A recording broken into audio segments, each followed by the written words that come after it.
Good morning, my internet friends. My name is Olivia Richardson. And I'm Mike. And today, in the next few weeks, we're talking about common objections because we talked about in the pre-chat. Now is the time to work out all the bugs, get smooth. So when AP hits, you are good to go. You're not stumbling through your presentation, not stumbling through your marketing methods. You've got it on point. So let's talk about overcoming objections. So you'll be 100%. There's your 100% for you and Brian. Gross. So what? I could hear more Mike talk. So what is the objection we're talking about today? Next slide, you'll see congratulations. Can you just mail me something? And so this is specifically, let me ask you this. So this is where obviously these objections you're talking about is the prospecting side, not current clients. This one is. They're going to be mixed. So they're going to be, we're just going to go through common objections the next handful of weeks that you would hear. So today is obviously more prospecting, or it can be a cold client. When we have clients, I was thinking about this morning when I was touching up the slides, is, we always talk about prospects not knowing us, but some of your clients probably don't know you that well either. Yeah, I was just going to say, like, if you're talking to somebody, maybe you have a final expense book of business, or maybe they are a P&C book of business, and they know you as their P&C guy. They know you as your final expense guy, either because you haven't done a great job of marketing to them holistically, or or maybe you're new to incorporating Medicare into your business. But I think this would be a lot just because you're calling them up, and I think it comes down to you're interrupting their flow. When you're calling them, emailing them, whatever you're interrupting their flow and asking them to do something that they didn't expect. They didn't expect your call. They didn't expect that email. So you're asking them to take action and interrupt their flow. So I think the easiest, most way to just kind of be not rude to somebody, but just to say either I don't care, I don't want to hear from you, or I understand it's important, but I don't want to do that right now. Is can you just send me something? Can you just mail it to me, email it to me? I'll take a look at it when it gets there. An objection within an objection. Yeah, and to back up a step, what we're talking, like you were alluding to, is your clients. It's almost like the Net Promoter Score. The Net Promoter Score is basically how you score an organization online. And you have raving fans. That's on a scale of 1 to 10, 10 being the highest. Like a 9 and a 10 is a high Net Promoter Score. Then you got 7 to or 8 to 6 is and then anything below that's considered bad. So it's almost like your clients are in that same category where you might have sold that person insurance 2 years ago. You haven't heard from them. They haven't heard from you. You've sent them letters. You sent them emails. They've never replied back. Those people are very low in the Net Promoter Score. They're not thinking about you. They're not referring you. They're just existing with the policy you sold them. As opposed to the other end, where you have clients that you connected with, maybe live in the same town, maybe you see them around town, the grocery store. You know them by sight. They know you by sight. You have much more of a relationship than just a contractual agreement that they use insurance that you sold them. And those are folks that are, they probably don't say, can you just mail me something? They're probably not going to do that. These are the folks that are like, I kind of remember you from a couple years ago or from 6 months ago, and you sold me a policy and it works, I guess. I don't know. It's not that big a deal for me. So I guess in my opinion, Mike, you tell me if I'm wrong, and I know we're going to get into what do you do when this objection comes. In my opinion, if you hear those words, can you just mail me something? The response probably should be kind of the same between somebody who they're a current client of yours or they don't know you from Adam. The response of the answer to can you just email me something, in my opinion, is the same between the two. Well, I love that you went to email, because that was a big thing. Is it used to be, before email was a huge thing, it was you had to physically mail in something. Now you could just say, hey, what's your email address? I'd love to send this to you, because now you're getting their email address. You can throw them on your newsletter list. So my question is, there's always an objection, because there's only 2 slides. I mean, there was a short one today. I saw. Okay. Yay, you looked. The reason is because we want to hear what you say. I know what I said to clients. Can you mail me something? I was always like, there's just a vast amount of information. It'd be easier for you and I just to drill it down in 10 minutes and give you the appropriate information. I'll be out there next Tuesday, blah, blah, blah. That was mine. Too much information. We can get together in a short amount of time and get the answers you need. That was my focal point. So I don't know what anyone else did. I know in our Medicare Cafe group, someone mentioned the same kind of thing where there's too much information to send. Now, email, though, is a much easier way, I think, to get an immediate response immediate send. And you could actually put links in there to other things that may help them out, including back to your website. So I like just like the idea of like, let me send this to you, but it's just a starting off point. right. Let me send it to you. And I think that's where like you still have to can you just send it to me in an email? Can you send it to me in the mail? That is an objection. That is certainly not a yes. It's an objection. It's a way to get, it's a polite way. I think, polite stall. yeah, I think like that's what you have to understand is 99% of the time when you hear that from somebody, it's a stall, it's an objection, it's a way to get you off the phone. Because remember, you're interrupting their flow. You're interrupting what they're doing. Even if you had the best intentions, that's still when it comes down to a brass tacks, that's what's going on. I missed a double jeopardy question because you called. Now I'm mad. I mean, that being said, yeah, I mean, Could be. So I think you still have to have a call to action. And right. I think that's exactly what Mike said is, yes, let me email this to you. Yes, let me get your mail. Great point in the email. Get their, collect their information, add it to your newsletter. But you can't just say, yes, I'll send this to you. Have a great day. Bye. There still have to be a stronger call to action. I think the weakest of the call to action, which is not a bad thing, it's just the weakest option is, yeah, I'll go ahead and send it to you. I'm going to give you a call Thursday afternoon. I'm going to give you a call Monday morning.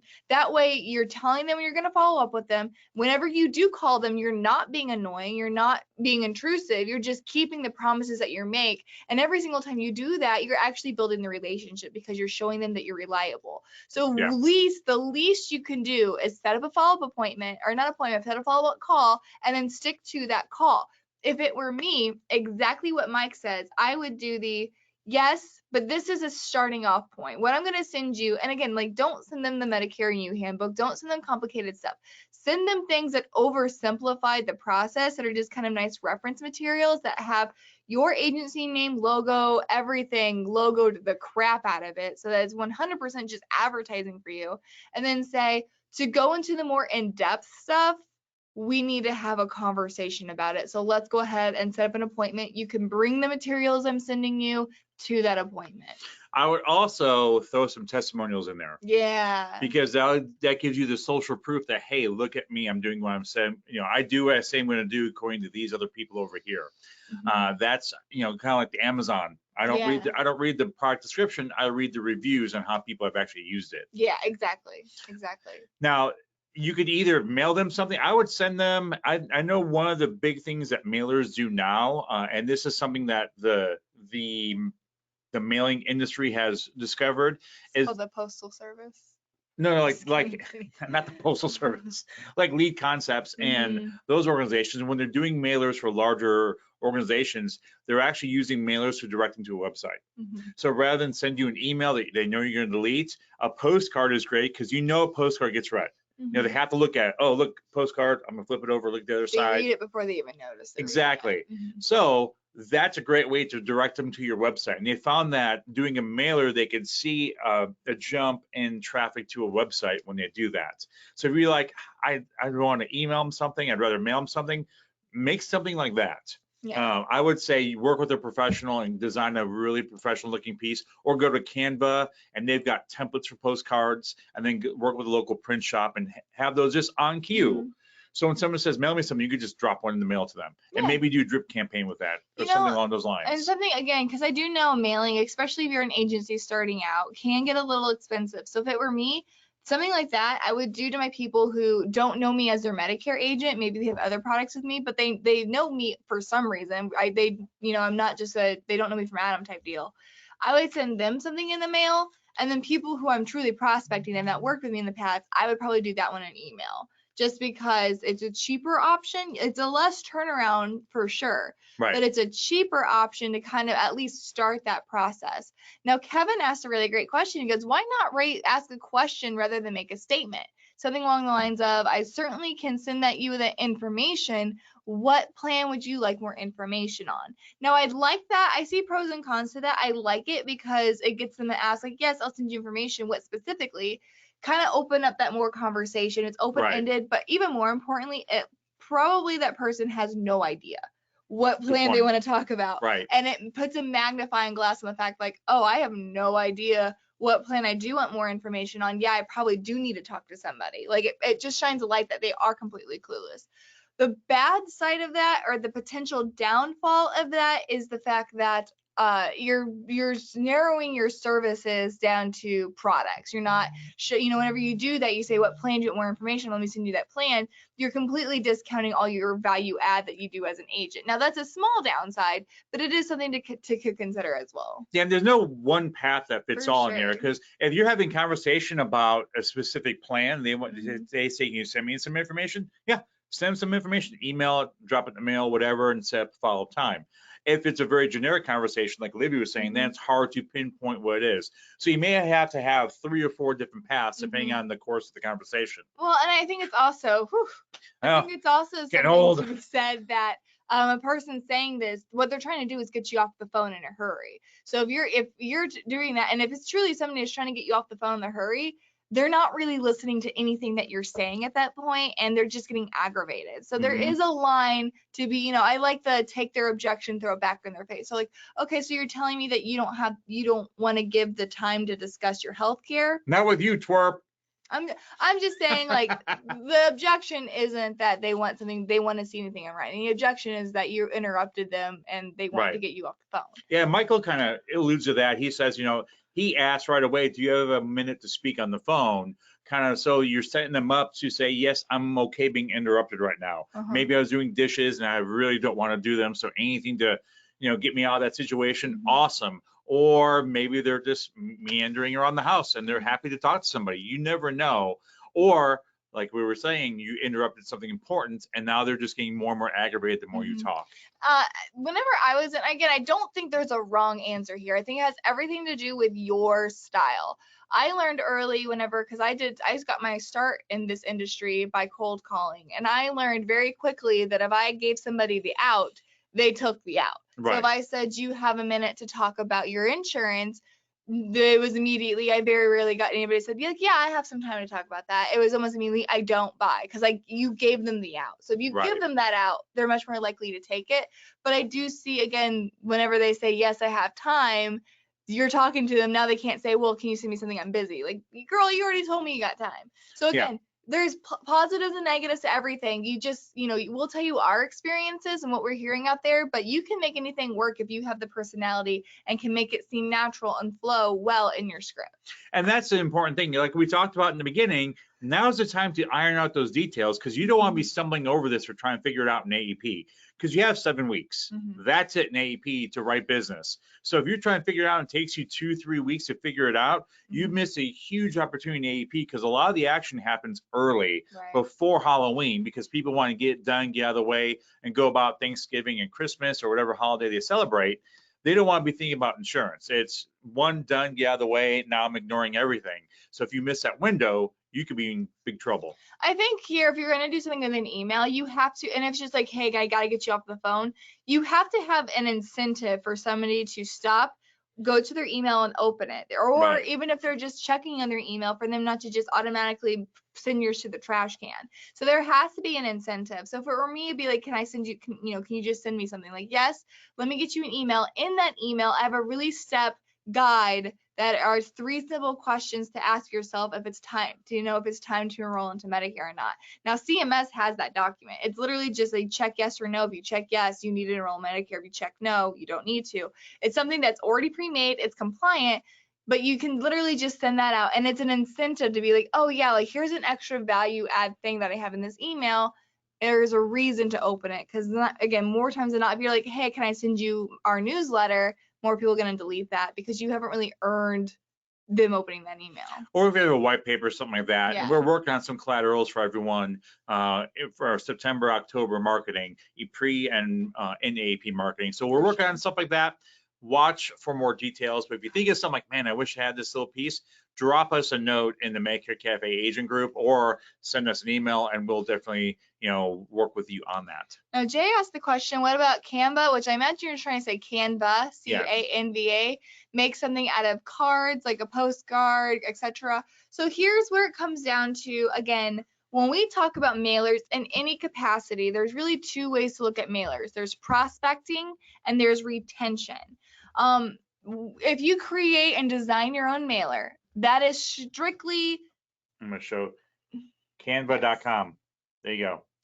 if you do that, if you're creating your own mailer, do not send it to people who've never heard of you, who've never heard from you, because it's pretty. You can make some really beautiful stuff, but it looks like advertising. It looks like marketing. People won't open it. If this is a situation where somebody says, can you email or can you mail me something, and you're making this card, or if it's a retention piece, something to send to your own book of business, Canva, you can make some beautiful postcards with that. If you were to do that, my recommendation would be to actually just use Senior Marketing Specialist AMP program. AMP stands for Agent Marketing Portfolio.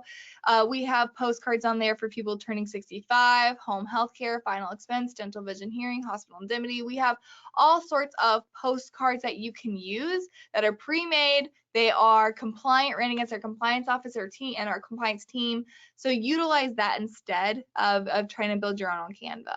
Yeah, you don't want to, when it comes to client acquisition, you want to use a professional. When you already have clients, hopefully your name means something to them. We get much more personalized pieces where you can go to Canva and design your own piece where it's maybe not, it's more client acquisition, client retention than acquisition.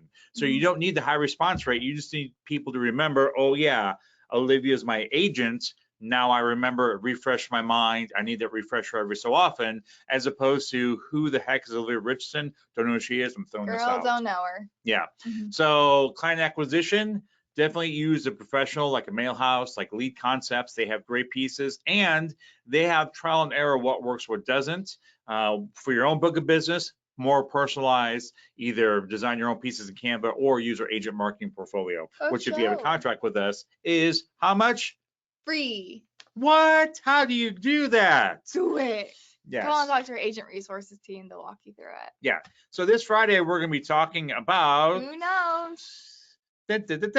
Why not get referrals? What the heck? Why aren't you getting referrals? And we're going to look at the spread of your book of business and why no one likes you. Oh, okay. Well, I don't know that not getting referrals and not being liked are the same.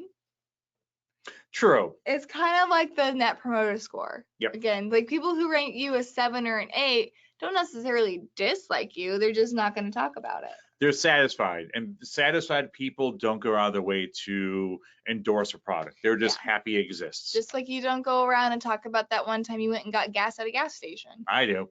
Well, you're special, I guess. True. Awesome. It smells so good, though. I do love the smell of gasoline. What does that say? I love the smell of gasoline. Don't huff it. Let's talk about that. For everybody else, again, to join our Medicare Cafe Facebook Lives, that is on the Medicare Cafe page, different from the Medicare Cafe group, which you'll see here, but make sure you go to the Medicare Cafe page on Facebook, like and follow that page. And then on Friday at 9 a.m. Central Standard Time, Mike, 10. Brian says my net promoter score should easily be 10. Oh, I was gonna say I'm saying 9 a.m. and you're like 10. I'm like, no, Eastern, it's at 10 Eastern. 10 Eastern at 9 a.m. Central Standard Time. What's this? Your Medicare Cafe Live. Oh, don't forget, we have a webinar. I don't have a webinar, Yes. but Clayton has a webinar Wednesday. I And forgot to put that in here. Senior Marketing Specialist will have a university is having a webinar called How to Build a Sticky Client Base, and that'll be by Clayton Clemens and Sadie Palmer, not Sadie Frazier. They will be doing that webinar talking about, it's a retention-based webinar. Sticky clients is a term. Does it involve honey? Heard. Does not involve honey. Oh. But it is a term that we use that talks about how to make sure you just build loyalty in your client base.